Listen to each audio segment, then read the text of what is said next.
Are you hungry now, baby? Ayaw magpahuli, kakain din daw siya. Ay, naku, lumipad. Gutom ka na, no? Amoy mo na nga si Goreng, no?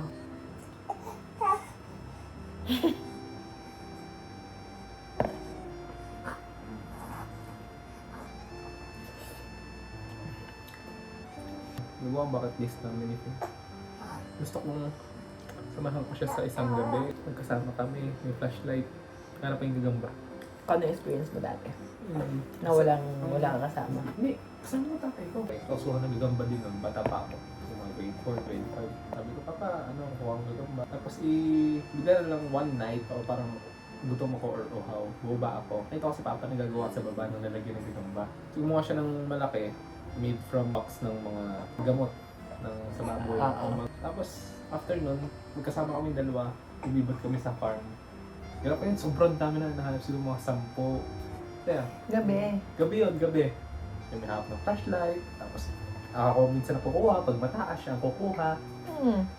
Kayo din daw ni Daddy. Spider hunting, okay? How are you doing? So, sino mo nang unang... Ako. Tired. I'm very tired. Hindi ko in-expect na sobrang pagod. Sobrang puyat. Sobrang pagod. Yeah. Same. Sa akin, super puyat. So, kung hindi kayo magaling sa puyatan. Eto nga, malakas sa puyatan eh. Hindi ko na Tapos, kinakaya. lalo na ako, sobrang hina ako sa puyatan. Yun ang pinakamahirap para sa akin, yung puyat. Ala ka pa pangit. Anong ma? Oo, hindi po. Sorry. Sorry. Oo, hindi. Mag-aanak ka pa ba? Yes. Yes. Pero hindi mo na ngayon.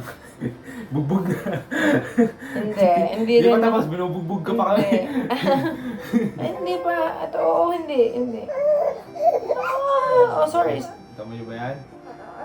Tanggal lang yung bibig niya doon sa dudo. Yak na siya. Siguro after 5 years. Ideally is 5 years. Yeah, or so.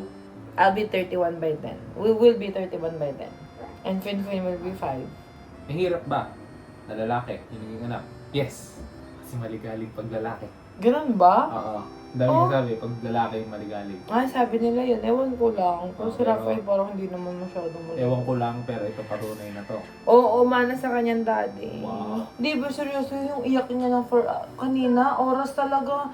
Umiiyak na lang din ako, hindi ko siya mapatahan. Naiisip ko yung kwento nila mama, nunit sa'yo na talagang hours ka na iyak. Yun may bata na ako, no? Ayun na nga eh. Nakuha niya sa'yo yun. Wala naman siyang iniiyakan. Pagod lang siya, gusto lang niyang matulog. Parang si Ivan, pag hindi niya nakukuha yung sleep niya. Okay. How are you balancing life here sa bahay and work life sa farm? No sleep. That's it. Wala kang choice. May sleep naman, Okay. putol-putol lang. Ganoon na rin yun. Pagod ka pa rin. Ay! Kasi putol-putol. Eto di ko to tatanong sa'yo. Kasi kinasal tayo in between. How's married life? Married life is kakapanibago. Pero Why? siguro ang magiging sagot na lang dito ng mga lalaki is iba't iba. Depende sa partner nila. Ikaw? Depende. Kasi may time na kalmado lang si Ali. So yun yung happy times. So may time na hindi siya kalmado. Hindi naman siya galit. Pero utos lang siya ng utos. Yun. Natural lang yun. One time, papasok ko ng kwarto, kita ko yung mata ni Ali. Oh, tayo, hanap na yun ang iuutos sa akin. Oo eh. Tunay naman. Oo Tunay. Sa akin, mix. Happy and nakakabwisit. Masaya kasi syempre kasama ko na siya everyday, yung aking best friend, yung last trips namin, yung jokes, yung moments is never ending na talaga. Pero nakakabwisit kasi, halimbawa, nakapaglinis na ako ng kwarto, I want specific things on specific places. Ano mo yung papasok ka galing sa work, tapos yung nilinis kong desk, tulad nito, nasan yung susi mo, nasan yung mga barya mo, nasan yung tubal mo, nasan yung maduming damit. Ako nagpalagay. Tapos hahanapin, asan? Nasa harap na. Oh.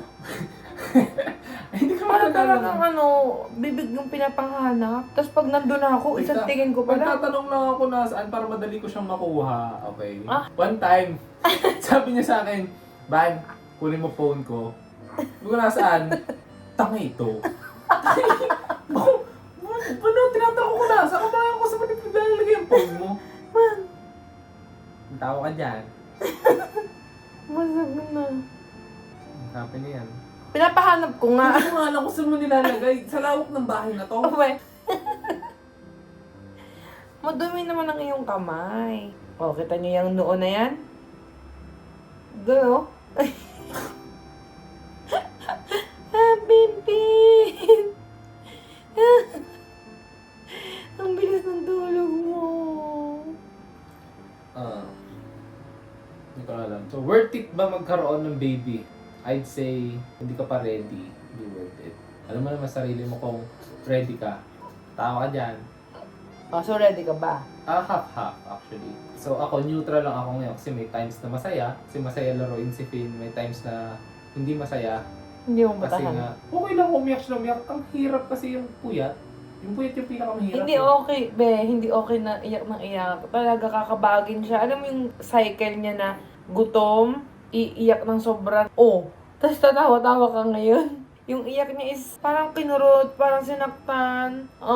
Ang galing mo mag-inis-inisan sa mami mo.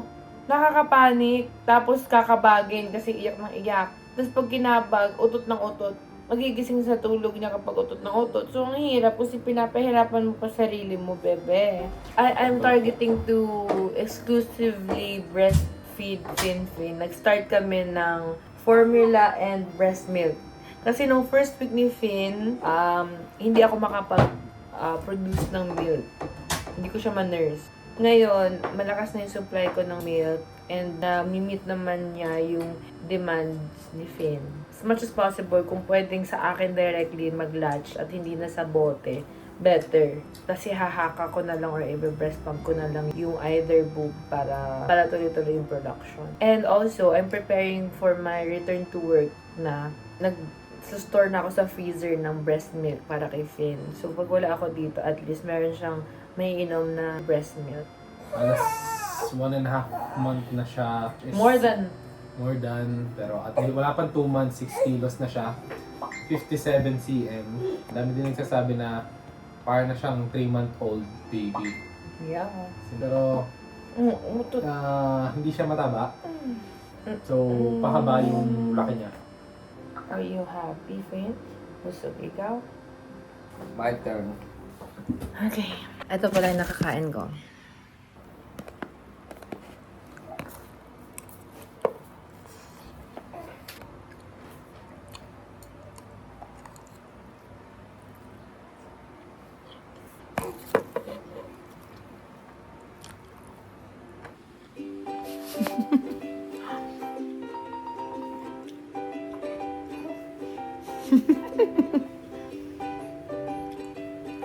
Ito yung crib niya.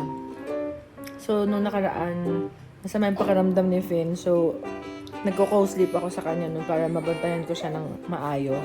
Pero now, he's feeling a little different. Ayaw lang niya talaga munang matulog mag-isa.